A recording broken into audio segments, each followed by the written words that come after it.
शहबाज शरीफ तो एक पपेट के जैसे हैं जो कभी भी खड़े कर दिए जाते हैं, बिठा दिए जाते हैं। जब तक आर्मी का हाथ उनके सर के ऊपर है तभी तक वो सत्ता के अंदर बने हुए हैं। कैसे इमरान खान आज की डेट में जेल के अंदर बंद हैं। इमरान खान की जीत भी मिलिट्री के बिहाइंड द सीन सपोर्ट से ही हुई थी। पीटीआई का स्लोगन था नया पाकिस्तान बनाने का और उन्होंने अपनी कैंपेन में प्रॉमिस किया था कि वो एक क्लीन करप्शन फ्री गवर्नमेंट बनाएंगे। जब तक सिविलियन गवर्नमेंट का असली राज नहीं होता और आर्मी बैरक में नहीं जाती है, पाकिस्तान ना सुधरेगा ना ही कभी ग्रो करेगा। नमस्कार साथियों, स्वागत है आपका हमारे YouTube चैनल पर। तो दोस्तों, आपको क्या लगता है पाकिस्तान का असली प्राइम मिनिस्टर कौन है? शहबाज शरीफ? लोल, क्यूट आंसर। रियल में तो वहां फौज ही प्राइम मिनिस्टर है, प्रेसिडेंट है और सीईओ भी है। वैसे भी शहबाज शरीफ तो एक पपेट के जैसे हैं जो कभी भी खड़े कर दिए जाते हैं, बिठा दिए जाते हैं। जब तक आर्मी का हाथ उनके सर के ऊपर है तभी तक वो सत्ता के अंदर बने हुए हैं। और डेमोक्रेसी भाई, वहां तो इलेक्शन से ज्यादा इंपॉर्टेंट है आर्मी का अप्रूवल लेटर। और पाकिस्तान बेसिकली दोस्तों एक मिलिट्री स्टार्टअप के जैसे है जहां इन्वेस्टर है चाइना और प्रोडक्ट है इंस्टेबिलिटी। अगर इंस्टेबिलिटी का कोई आईपीओ होता तो पाकिस्तान का स्टॉक मार्केट दुनिया का सबसे बड़ा स्टॉक मार्केट होता।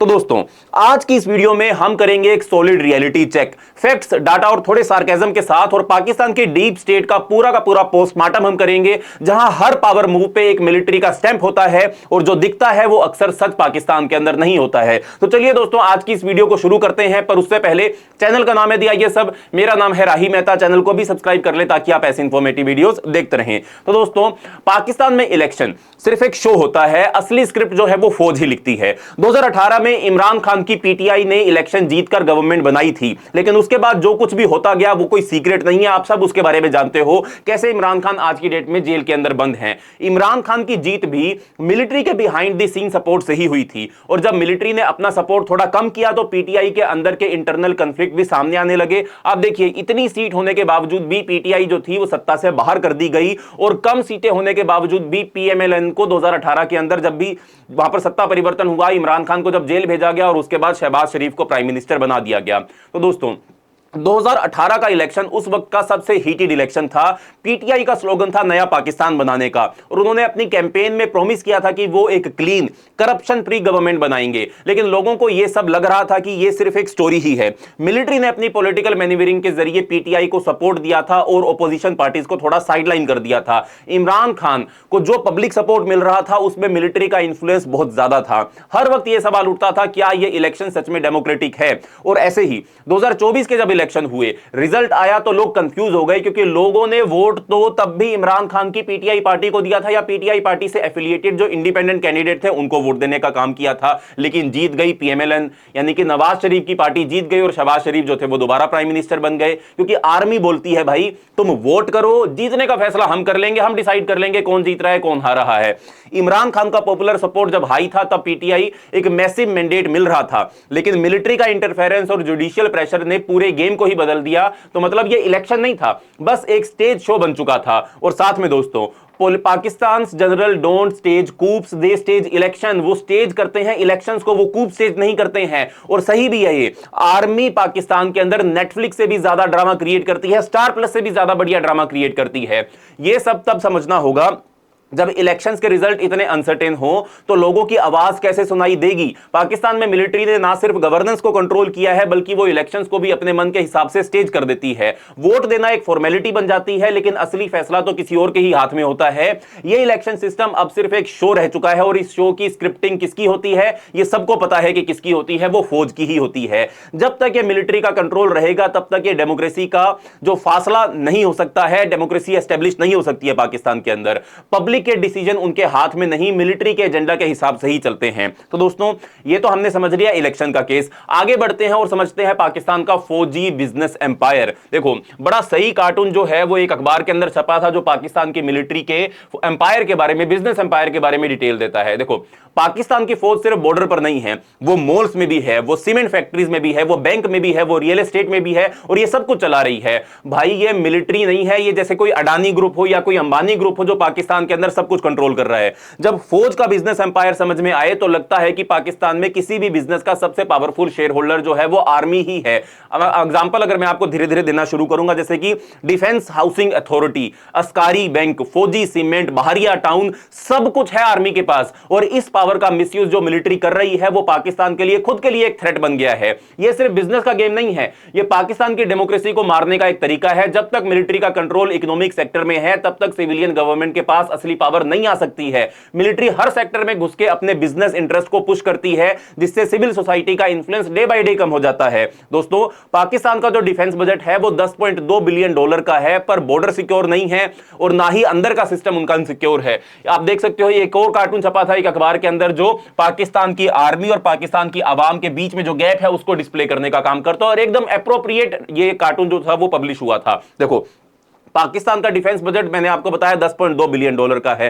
सुनकर तो लगेगा कि पाकिस्तान की जो आर्मी होगी वो दुनिया की स्ट्रॉन्गेस्ट आर्मी से एक होगी, मिलिट्री में से एक होगी, पर भैया ऐसा नहीं है। पर जब आप रियलिटी चेक करते हो तो आपको लगता है कि यह बजट सिर्फ इकोनॉमी को खुद पर कंट्रोल करने के लिए एस्टेब्लिश किया गया है, बॉर्डर पर सिक्योरिटी के लिए नहीं किया गया है, इंटरनल केओस को मेंटेन करने के लिए नहीं किया गया है। मिलिट्री को अपनी सीमेंट फैक्ट्री चलानी है, अपने बैंक चलाने हैं, अपने रियल एस्टेट प्रोजेक्ट को कंट्रोल करने का टाइम इस पैसे से मिल जाता है। इसके साथ ही बिजनेस के ऊपर मिलिट्री की पूरी तरीके से मोनोपोली है। पाकिस्तान की आर्मी ने अपनी खुद की बिजनेस एम्पायर एस्टेब्लिश करके सिविलियन इकोनॉमी को हाईजैक कर लिया है। इसका असली एजेंडा ना तो नेशनल सिक्योरिटी है ना ही पब्लिक वेलफेयर है। इनका एजेंडा है पावर को अपने हाथ में रखना, जिसमें उनकी इकोनॉमी को कंट्रोल करना भी शामिल हो जाता है। अब एक एक करके एग्जांपल हम समझते हैं। देखो, आपने कभी सुना है कि किसी आर्मी के पास एक हाउसिंग अथॉरिटी हो, रियल एस्टेट की कंपनी मौजूद हो? आप देख सकते हैं DHA city Karachi come live the dream, यानी कि पाकिस्तान की आर्मी रियल एस्टेट के बिजनेस में भी है। पाकिस्तान की डिफेंस हाउसिंग अथॉरिटी जो अपने रियल एस्टेट प्रोजेक्ट के जरिए बिलियंस कमा रही है, उसका कंट्रोल फौज के पास है। DHA के प्रोजेक्ट्स को देखकर लगता है कि पाकिस्तान में सबसे ज्यादा कमर्शियल वैल्यू मिलिट्री के पास है। यह उनका एक और तरीका है अपने इकोनॉमिक ग्रिप को सिक्योर करने का। मिलिट्री के इस बिजनेस एम्पायर ने रियल एस्टेट मार्केट में सिविल सोसाइटी को बैकफुट पर डाल दिया है। सिविलियन डेवलपर्स के लिए मार्केट में कंपीट करना मुश्किल हो गया है और सब कुछ मिलिट्री के हाथ में ही कंट्रोल्ड है। इसके साथ ही आर्मी जो है, मिलिट्री जो है वो बैंकिंग एरिया के अंदर भी है। अस्कारी bank, militaries financial influence. अस्कारी bank जो फौज का एक डायरेक्ट एसेट है, सिविलियन बैंक्स के लिए एक मेजर कंपटीटर है। यह बैंक सिर्फ सिविलियन कस्टमर को ही सर्व नहीं करता है, बल्कि मिलिट्री को अपने फाइनेंशियल इंटरेस्ट को स्टेबलाइज करने के लिए भी इस बैंक को यूज करना पड़ता है। आर्मी का फाइनेंशियल डोमिनेंस सिविलियन बिजनेस को चोक कर रहा है और कंट्री की रियल फाइनेंशियल पावर उनके हाथ में आ गई है। ऐसे ही आप सोचो कि पाकिस्तान की आर्मी सीमेंट भी बनाकर बाजार में बेच रही है। अरे भैया, इससे अच्छा धंधा ही कर लो, आर्मी को बंद कर दो। एक मोनोपोली है फौजी सीमेंट पाकिस्तान के अंदर, जो पाकिस्तान की लीडिंग सीमेंट मैन्युफैक्चरर है। अपनी मार्केट पोजीशन को मेंटेन करने के लिए अपने पॉलिटिकल कनेक्शंस को ही एक्सप्लॉइट करते हैं। फौजी सीमेंट ना सिर्फ पाकिस्तान के कंस्ट्रक्शन सेक्टर में डोमिनेट करता है, बल्कि इसके थ्रू मिलिट्री अपनी इकोनॉमिक पावर को सिविलियन इंडस्ट्री में एनफोर्स भी कर रही है। इन कंपनीज को टैक्स फ्री जोन में ऑपरेट करने की परमिशन मिलती है, जिन्हें उन्हें और भी ज्यादा प्रॉफिट मिलता है, लेकिन ऑर्डिनरी बिजनेसमैन को यह प्रिविलेजेस नहीं मिलते हैं। यह पाकिस्तानी इकोनॉमी को अब तक सबसे ज्यादा नुकसान पहुंचाने वाला सेक्टर है। और इसके साथ ही अगर हम एक और बड़ी पिक्चर के ऊपर बात करें, यह मिलिट्री अपने बिजनेस एम्पायर के जरिए पाकिस्तान के सिविलियन सेक्टर को कंट्रोल करती है। और यह सिर्फ बिजनेस का गेम नहीं है, यह पाकिस्तान की डेमोक्रेसी को मारने का भी एक तरीका है। अब देखो, जब फौज के पास इकोनॉमी का कंट्रोल होता है तो डेमोक्रेसी का क्या काम हो जाता है। आप ऐसे एक्सपेक्ट कर सकते हो कि कंट्री जहां इकोनॉमिक डिसीजन मिलिट्री के हाथ में है, जिस कंट्री के सारे इकोनॉमिक डिसीजन वो अपनी आवाम के लिए किसी अच्छी डायरेक्शन के अंदर जा ही नहीं सकती है। पाकिस्तान के अंदर यूनिफॉर्म्ड कैपिटलिज्म चल रहा है। ये जो हम देख रहे हैं, हम उसे यूनिफॉर्म्ड कैपिटलिज्म कहते हैं, जहां मिलिट्री ना सिर्फ बॉर्डर को डिफेंड करती है, बल्कि अपने इकोनॉमिक इंटरेस्ट को सिक्योर करने के लिए सिविलियन लाइफ को डोमिनेट भी करती है। जब मिलिट्री का बिजनेस एम्पायर सिविलियन इकोनॉमी को चोक कर रहा है, यह कैसे हो सकता है कि पाकिस्तान में डेमोक्रेसी थ्राइव करे।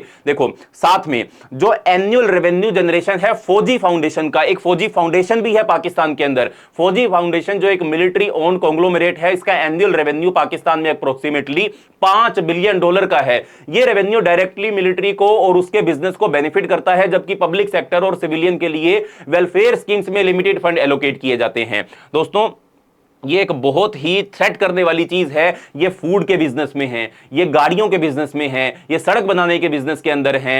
ये ऐसा कोई सेक्टर नहीं छोड़ चुके हैं पाकिस्तान की इकोनॉमी का, या किसी भी सेक्टर, इकोनॉमी के किसी भी सेक्टर का, जहां पर ये फौजी फाउंडेशन जो है वो इन्वेस्टमेंट नहीं कर रही है। ये स्कूल खोलकर पैसा कमाते हैं, ये कॉलेज खोलकर पैसा कमाते हैं, ये दवाइयां बेचकर पैसा कमाते हैं। हर एक चीज को इन्होंने कंट्रोल करके रखा हुआ है। ये है पाकिस्तान की आर्मी की असली शख्सियत। आप सोचो, भारत का कोई प्रधानमंत्री हो, भारत का कोई नेता हो, कोई चीफ मिनिस्टर हो, एमएलए हो, एमपी हो, और सड़कों के ऊपर बड़े बड़े बोर्ड वो लगवाएं तो जचता है कि भैया दिवाली की हार्दिक शुभकामनाएं, होली की हार्दिक शुभकामनाएं। पाकिस्तान के मिलिट्री के मेजर जनरल, ये जो लेफ्टिनेंट होते हैं, ये पाकिस्तान में ईद की खुशियों के अंदर पूरे बड़े बड़े बोर्ड जो है वो पाकिस्तान के अंदर लगाते हैं। भैया सोच भी सकते हो, आपके मिलिट्री, भारत के अंदर मिलिट्री का कोई कमांडेंट हो और वो आकर अपने बोर्ड लगवाए और लोगों को दिवाली की हार्दिक शुभकामनाएं दे? नहीं हो सकता है। यह है पाकिस्तान की फौजी फाउंडेशन की असली हकीकत। साथ में जो ग्लोबल टेंशन का एक तरीका है क्रिएट करने का पाकिस्तान का, अपने न्यूक्लियर हथियारों के थ्रू, अपने जिहाद के थ्रू, अपने सीपे के थ्रू, उसको भी समझ लेते हैं और थोड़ा सीरियस अब हो जाते हैं। काफी ज्यादा सरकाज़म हो गया।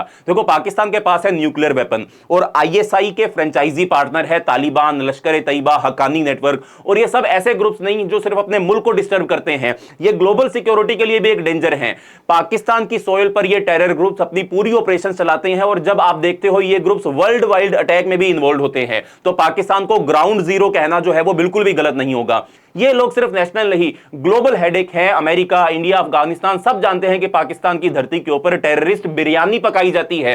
टेररिस्ट बिरयानी एक नई टर्म जो है वो आज इजाद हुई है। ये बिरयानी खुद काफी ज्यादा स्पाइसी है और ये दुनिया भर के खाने के अंदर, दुनिया भर के लोगों की जिंदगी के अंदर भी मिर्ची या स्पाइस घोलने का काम कर रही है। इनके ऑपरेशन से हर मेजर वर्ल्ड पावर जो है वो इफेक्टेड होती है। और पाकिस्तान दोस्तों, it is the most dangerous nuclear country today, और ये सारी दुनिया आज की डेट में मानती है। ये वर्ड सिर्फ ड्रामा नहीं है, ये एक फैक्चुअल रियलिटी है। जब एक कंट्री जहां न्यूक्लियर वेपन है, वहां ऐसे टेरर ग्रुप्स का सपोर्ट हो रहा है, तो इमेजिन कर सकते हो कि वर्ल्ड पीस कितना ज्यादा एंडेंजर्ड हो सकता है। In Pakistan the military gives order, not takes them. Military ही इन सबको ऑर्डर देती है काम करने के लिए, इनसे ऑर्डर लेती नहीं है। मतलब ये कंट्री नहीं है, ये कोई मूवी की स्क्रिप्ट लिखी गई है जहां पर जो विलेन है वो ये सभी टेररिस्ट है और इनका जो आका है वो पाकिस्तान का मिलिट्री जनरल है।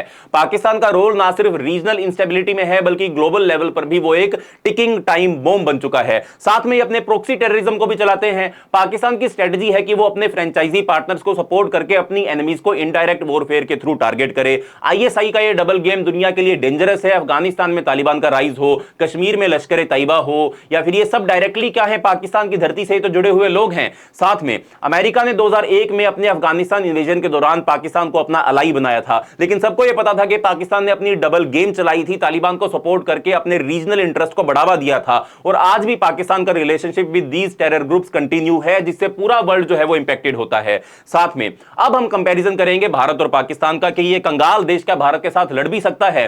देखो, एनडीटीवी ने अभी कुछ समय पहले सोशल मीडिया के ऊपर ये पोस्ट डाली थी, वहीं से ही हम ये सारा का सारा डाटा लेकर आए हैं और इस डाटा को हम कंप्लीटली एनालाइज करेंगे। दोस्तों, इतना समझ लो कि पाकिस्तान जो है वो भारत के सामने कहीं भी नहीं टिकता है। एक एक करके अगर हम समझे, पाकिस्तान की कुल आबादी लगभग 25 करोड़, भारत की कुल आबादी लगभग 145 करोड़। जीडीपी को अगर हम कंपेयर करें, पाकिस्तान की जीडीपी लगभग $373 बिलियन, भारत की जीडीपी $4000 बिलियन तक पहुंचने वाली है और जल्द ही पहुंच भी जाएगी। ऐसे ही अगर आगे कंपैरिजन करें, जीडीपी की अगर ग्रोथ रेट हम देखें 2024 की, पाकिस्तान की 2.5% और भारत दुनिया की फास्टेस्ट ग्रोइंग डेवलपिंग इकोनॉमी 6.5% की ग्रोथ के साथ हमने ग्रोथ किया 2024 के अंदर। वहीं जीडीपी, अगर हम जीडीपी पर कैपिटा की बात करें, 2024 के अंदर पाकिस्तान की थी 1580 और इंडिया की 2710 या फिर $2710, यानी कि कहीं भी स्टैंड नहीं करता है ये देश हमारे सामने। ना तो इनके पास पैसा है, ना इनकी जीडीपी ग्रो कर रही है, ना इनके पास इकोनॉमी है, कुछ भी नहीं है इनके पास। हर चीज के अंदर ये हमसे पीछे हैं। फिर अगर हम बात करें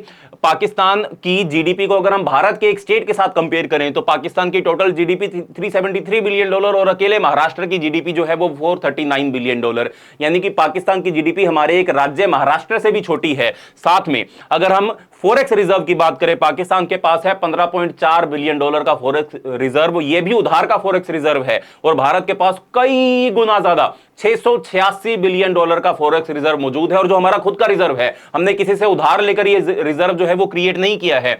वहीं अगर हम बात करें हमारे डिफेंस बजट की, भैया लगभग 8.5 गुना बड़ा है भारत का डिफेंस बजट पाकिस्तान के डिफेंस बजट से। ये 10.2 बिलियन डॉलर डिफेंस पर खर्च करते हैं, और हम हर साल 86 बिलियन डॉलर अपने डिफेंस के ऊपर खर्च करते हैं। रुपए की कीमत अगर देखें, भारत का 1 रुपया पाकिस्तान के अंदर जाकर 3.3 रुपया बन जाता है। देखो कितना बड़ा गैप है इनके पास, ये हमारे रुपए से भी कंपीट नहीं कर सकते हैं।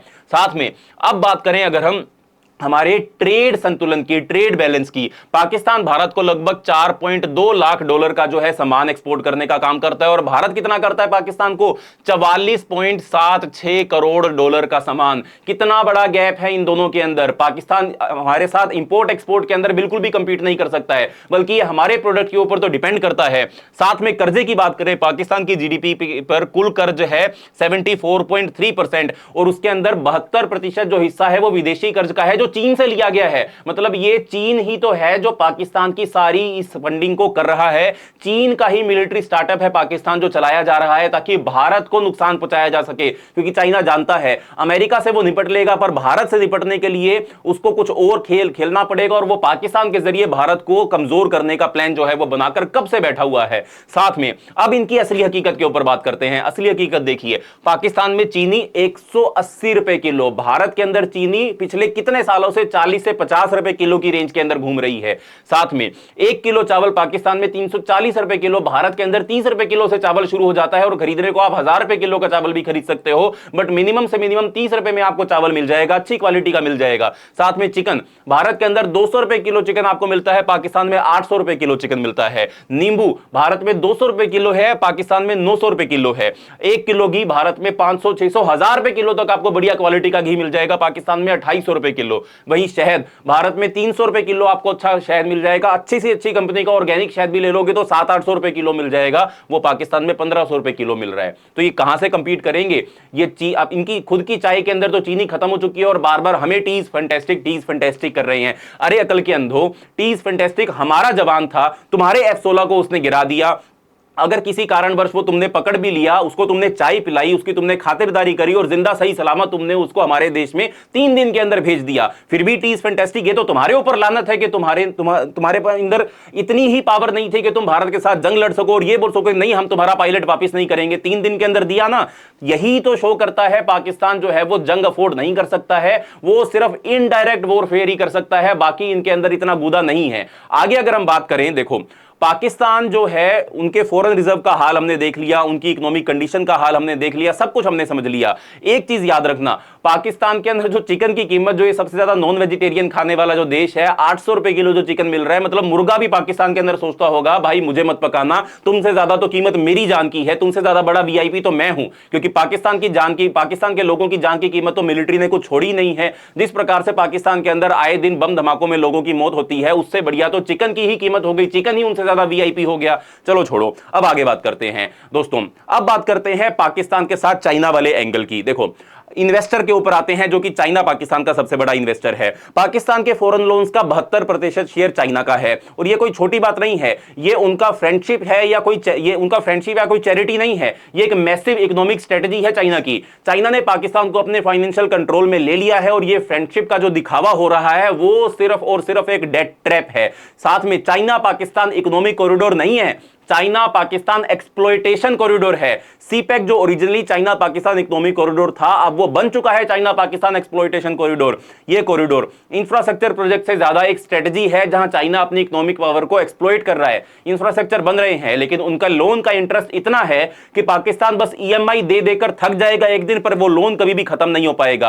अब पाकिस्तान को लग रहा है कि उसका फ्यूचर वो खुद नहीं बल्कि चाइना ही डिसाइड करेगा, और वही डिसाइड कर रहा है। सीपेक के थ्रू चाइना ने पाकिस्तान के रिसोर्सेज को अपने कंट्रोल में ले लिया। पोर्ट्स हो गई, रोड्स हो गई, एनर्जी प्रोजेक्ट हो गए, हर चीज पर चाइना की कमांड है। और सबसे बड़ी बात, पाकिस्तान की इकोनॉमिक स्टेबिलिटी के लिए ये लोन्स भी उनके लिए एक टिकिंग टाइम बॉम्ब बन चुके हैं। साथ में चाइना ने पाकिस्तान को मछली देना नहीं सिखाया, चाइना ने पाकिस्तान को बस एक फिशिंग रोड पकड़ा दी, और वो भी उधार की पकड़ा दी, उसके ऊपर भी ईएमआई उनसे ले रहे हैं। अब फिशिंग रोड तो पकड़ ली पाकिस्तान ने, मछली पकड़ना उसको आता नहीं है, तो कैसे अपनी इकोनॉमी को ग्रो करेगा, कैसे अपना पेट भरेगा, नहीं जानते हैं भैया, पाकिस्तान वाले खुद नहीं जानते हैं। इतने गवार ये हो चुके हैं कि ये अपने देश देश को खुद को बेचे जा रहे हैं और फिर भी अपनी मिलिट्री को सपोर्ट करते हैं जो इनके देश को बेचने का काम कर रही है। खैर छोड़ो, अब पाकिस्तान को हर महीने लोन की रीपेमेंट करने के लिए और ज्यादा डेट लेने की जरूरत होती है।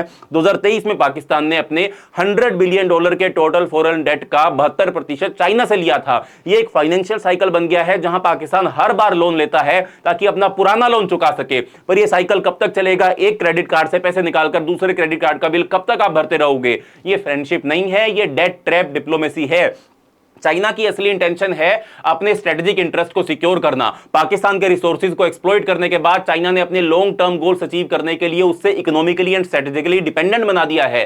जब तक पाकिस्तान डेट ट्रैप में फंसा रहेगा तब तक चाइना उसके साथ कंट्रोल में रहेगा।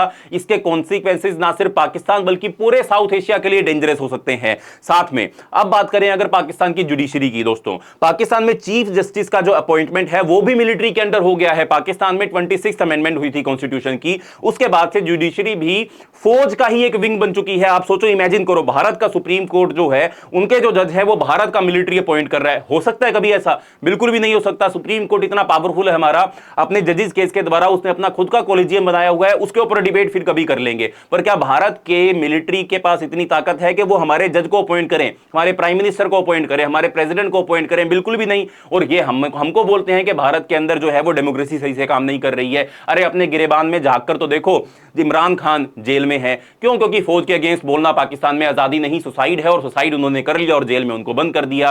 मीडिया, या तो मीडिया म्यूट है पाकिस्तान की या फिर पूरी तरीके से कंट्रोल्ड है। देश चल रहा है लेकिन सारा का सारा रिमोट कंट्रोल जो है वो रावलपिंडी के जो आर्मी के हेडक्वार्टर है उन्हीं के हाथ में है, या फिर फाइनली वो चाइना के हाथ में है। पाकिस्तान एक ऐसा देश बन गया है जहां प्राइम मिनिस्टर बदलते रहते हैं लेकिन फौज वहीं की वहीं बैठी रहती है, पावर में बैठी रहती है, अथॉरिटी में बैठी रहती है, बिजनेस में बैठी रहती है। जब तक सिविलियन गवर्नमेंट का असली राज नहीं होता और आर्मी बैरक में नहीं जाती है, पाकिस्तान ना सुधरेगा ना ही कभी ग्रो करेगा। तब तक चाइना अपना इंटरेस्ट कमाता रहेगा, इंडिया इग्नोर करता रहेगा और पाकिस्तानी जनता महंगाई से पिसती रहेगी। तो दोस्तों, अगर आपको यह सच सुन के समझ में आया हो कि पाकिस्तान एक पॉलिटिकल सर्कस है तो इस वीडियो को लाइक करो, कमेंट करो और कमेंट में मुझे बताओ कि क्या पाकिस्तान कभी सुधरेगा, और शेयर करो उन सबके साथ जो सिर्फ हेडलाइन पढ़ते हैं, सच नहीं जानते हैं। मैं हूं राही मेहता, मिलते हैं अगली वीडियो के अंदर एक और देसी स्टाइल ब्रेकडाउन के साथ। तब तक के लिए धन्यवाद, बाय बाय, जय हिंद।